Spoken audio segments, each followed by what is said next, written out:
അപ്പോൾ നമ്മൾ ധർമ്മസ്ഥലയിലേക്ക് പോകുന്നു. ധർമ്മസ്ഥലയിലെ മുൻ ശുചീകരണ തൊഴിലാളിയുടെ വെളിപ്പെടുത്തലിന് പിന്നിലെ ഗൂഢാലോചനയിൽ പ്രത്യേക അന്വേഷണ സംഘം ഇന്ന് യൂട്യൂബർ മനാഫിനെ ചോദ്യം ചെയ്യും. രാവിലെ 10 മണിക്ക് ബെൽത്തങ്ങാടിയിലെ ക്യാമ്പ് ഓഫീസിൽ ഹാജരാകാൻ നിർദ്ദേശം നൽകിയിട്ടുണ്ട്.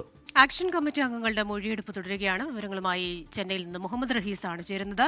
Rahees, good morning. ഈ വിഷയത്തിൽ ഇനി കൂടുതൽ വെളിപ്പെടുത്തലുകൾ ഉണ്ടാകുമെന്ന സൂചനകൾ വരുന്നു. ഒപ്പം തന്നെ ഈ ആക്ഷൻ കൗൺസിൽ അംഗങ്ങളുടെ മൊഴിയെടുപ്പും തുടരുകയാണല്ലോ. വിവരങ്ങൾ.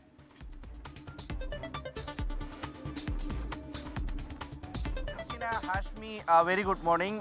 ഈ ധർമ്മസ്ഥലയിലെ ശുചീകരണ തൊഴിലാളിയുടെ വെളിപ്പെടുത്തലുമായി ബന്ധപ്പെട്ട കേസിൽ നിലവിൽ ഈ തലയോട്ടി സംബന്ധിച്ചുള്ള അന്വേഷണം മാത്രമാണ് SIT സംഘം നടത്തിക്കൊണ്ടിരിക്കുന്നത്.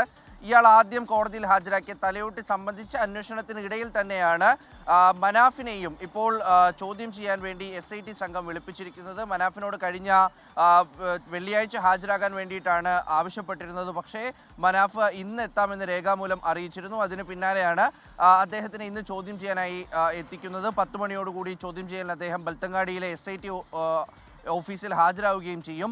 കഴിഞ്ഞ 3-4 ദിവസമായി ഈ പറയുന്ന ആക്ഷൻ കൗൺസിൽ അംഗങ്ങളെയെല്ലാം ചോദ്യം ചെയ്തു വരികയാണ്. അത് ഗിരീഷ് മട്ടന്നവരായിക്കോട്ടെ, ജയന്ത് ആയിക്കോട്ടെ, ബാക്കി ഉണ്ടായിരുന്ന അവിടെ ഒരു യൂട്യൂബർ അഭിഷേക് ഉണ്ട്. ആ യൂട്യൂബർ അഭിഷേകിനെ അടക്കം എല്ലാവരെയും കഴിഞ്ഞ 3-4 ദിവസമായി ചോദ്യം ചെയ്തു വരികയാണ്. ഈ ഒരു തലയോട്ടി ആര് ആണ് ചിന്നയ്യയ്ക്ക് കൊടുത്തത് എന്നത് സംബന്ധിച്ചാണ് പ്രധാനമായിട്ടും ഒരു അന്വേഷണം നടന്നു വരുന്നത്. അതിൽ ഇത് പുറത്തു നിന്ന് കൊണ്ടുവന്നതാണ് എന്ന വാദത്തോട് SIT ഇതുവരെയും യോജിച്ചിട്ടില്ല. അങ്ങനെ SIT ഇതുവരെ ഔദ്യോഗികമായി പറഞ്ഞിട്ടുമില്ല. ഇത് ഈ ധർമ്മസ്ഥലയിലെ കാടിനുള്ളിൽ നിന്ന് തന്നെ കുഴിച്ചെടുത്തതാണ് എന്ന നിലയിലേക്കാണ് നിലവിൽ അന്വേഷണം പോകുന്നത്.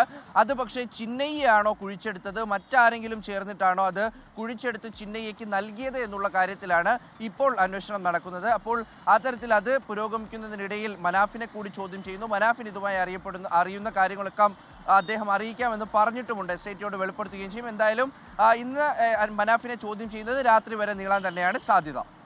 ലോകത്തെവിടെയായാലും ഏത് സമയത്തും 24 വാർത്തകളും ഓഗ്മെന്റഡ് റിയാലിറ്റി പാക്കേജുകളും എക്സ്പ്ലെയിനറുകളും വിശദമായി കാണാൻ ഞങ്ങളുടെ യൂട്യൂബ് ചാനൽ നിങ്ങൾക്ക് സബ്സ്ക്രൈബ് ചെയ്യാം.